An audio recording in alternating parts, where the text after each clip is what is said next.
Dictation start. बच्चों, मैं आप लोगों से ये कहना चाहती हूँ कि आप लोग बराबर मेहनत करें और मेहनत प्लस इसके साथ में अभ्यास आप लोग बहुत ज़रूरी करें, क्योंकि बिना अभ्यास के आपकी स्पीड नहीं बन सकती है। तो आप लोग हमारे साथ बराबर अभ्यास करें। स्टार्ट। महोदय, भारत सरकार देश की आर्थिक स्थिति पर बराबर गौर करते रही है।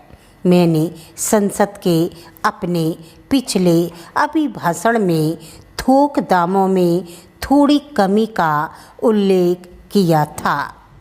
कमी की ओर का यह झुकाव फरवरी और मार्च के महीनों में और जोर से बढ़ गया। कुछ अंश में यह सारे संसार में चीज़ों की कीमतों के पुनः समायोजन के कारण हुआ, जो कमी 1950 में ही शुरू हुई थी। वह कोरिया में युद्ध आरंभ हो जाने के कारण कुछ रुक सी गई थी। कोरिया में विराम संधि की आशा की झलक से कीमतों के पुनः समायोजन की यह प्रक्रिया जोर पकड़ गई है। देश में अधिक उत्पादन होने से और उपभोक्ताओं द्वारा ऊंची कीमतों का अधिकाधिक विरोध किए जाने से इस पुनः समायोजन के झुकाव को और भी बल मिला है। रुपए और साख संबंधी सरकारी नीति ने भी जो मुद्रास्फीति रोकने के विचार से आरंभ की गई थी, दामों को गिराने में सहायता की है। जो लोग वाणिज्य और कारोबार में लगे हैं, वे और विशेषकर कपड़े और पटसन की बुनाई के कारोबार वाले मूल्यों में गिरावट आने से कुछ संकट में पड़ गए हैं। इससे हमारे निर्यात से जो आय होती है उसमें भी कमी होने लग गई है। हमारी सरकार स्थिति को बहुत ध्यानपूर्वक देख रही है, जिससे इसका हमारे यहाँ के उत्पादन पर और लोगों को धंधा मिलने पर कोई बुरा प्रभाव ना पड़े। उसका विचार है कि मूल्यों को एक उचित स्तर पर ठहरा देने के लिए जो कार्रवाई आवश्यक होगी वह करेगी। इस बात की मुझे बड़ी प्रसन्नता है कि एक नया उत्पादन मंत्रालय स्थापित किया गया है। सरकार के कारखानों के उत्पादन का बड़ा महत्व है और इस काम के लिए एक नए मंत्रालय की स्थापना किए जाने से स्पष्ट है कि इस ओर विशेष ध्यान दिया जाएगा। सरकार ने पिछले वर्ष संसद को आश्वासन दिया था कि समाचार पत्रों संबंधी विविध प्रश्नों पर विचार करने के लिए एक पत्र आयोग नियुक्त किया जाएगा। आशा है कि सरकार निकट भविष्य में ही ऐसा आयोग नियुक्त करेगी। ऐसा सोचा गया है कि संसद के सामने समाचार पत्र कानून जांच समिति की सिफारिशों से उद्भूत एक विधेयक उपस्थित किया जाए। संसद का यह सत्र विशेष रूप से बजट का काम करेगा और दूसरे प्रकार के कानून बनाने के लिए शायद बहुत समय नहीं मिलेगा।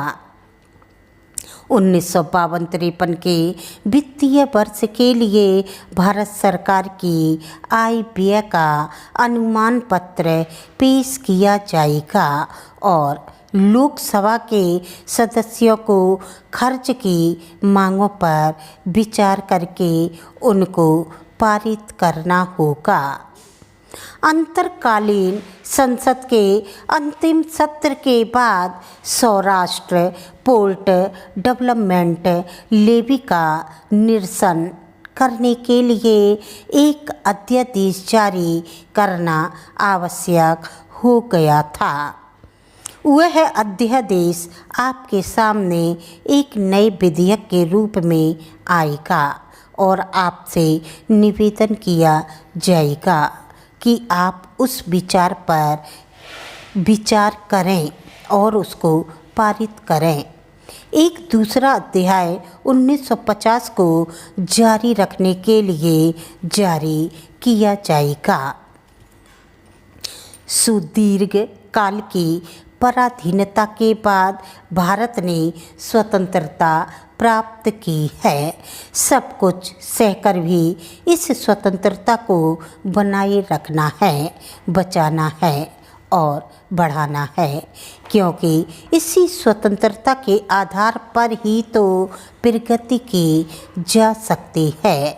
किंतु केवल स्वतंत्रता ही पर्याप्त नहीं है, उसे अपने साथ जनता को भी कुछ सुख लाभ कराना चाहिए और वे जिन बोझों से दबे हुए हैं उनको कम करना चाहिए। इसलिए यह बात हमारे लिए अत्यंत महत्वपूर्ण हो गई है कि हम तेजी के साथ जनता की आर्थिक उन्नति करने के लिए जुट जाएं और समता तथा सामाजिक एवं आर्थिक न्याय के जो उच्च आदर्श हमारे संविधान में अंकित हैं उनको पूरा करने के लिए हम प्रयास करने लगे। अपने सारे इतिहास में भारत ने मानवता की कुछ अन्य प्रेरणाओं का प्रतिनिधित्व किया है। संभवतः भारतवर्ष का विशिष्ट लक्षण यही रहा है और अभी हाल में ही उस प्राचीन भावना के उत्तम प्रतीक को हमने महात्मा गांधी के रूप में देखा है, जिन्होंने अपने नेतृत्व में हमें स्वतंत्रता दिलाई। उनकी दृष्टि में राजनीतिक स्वतंत्रता प्राप्त करना एक महत्वपूर्ण कदम है, पर मानवता की महत्तर स्वतंत्रता की दृष्टि से वह केवल एक प्रयास मात्र था। बच्चों, अगर एक बार में आप लोग ना लिख पाए तो इसे दूसरी बार लिखें और फिर भी ना लिख पाए तो इसके कठिन शब्दों का अभ्यास कर फिर लिखें। बार बार लिखने से अभ्यास स्वतः ही हो जाता है और आपको सिलेक्शन निकालना है तो मेहनत करनी पड़ेगी। आप हमारे साथ बराबर मेहनत करते रहें। That's all.